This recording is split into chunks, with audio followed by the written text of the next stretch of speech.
Herkese merhabalar. Yakup Medikal olarak sizleri yeni cihazlarla, yeni teknolojilerle tanıştırmaya devam ediyoruz.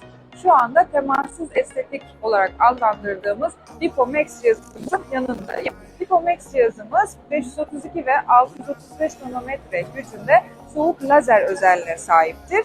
Odaklanmış bir şekilde yağ hücrelerinin içerisine gözenekleri açarak yağ hücrelerini sıvılaştırarak bölgesel incelme sağlamaktadır.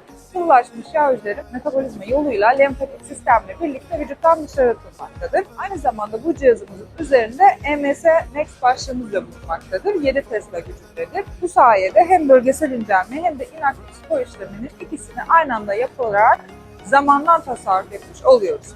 Bu cihazın diğer bir avantajı ile estetisyen olmadan çalışabiliyor olmamızdır ve aynı zamanda sıfır maliyetli bir cihazdır. Sıfır maliyet zaman tasarrufu ve estetisyen olmadan çalışabilme konforunu bize sunmaktadır.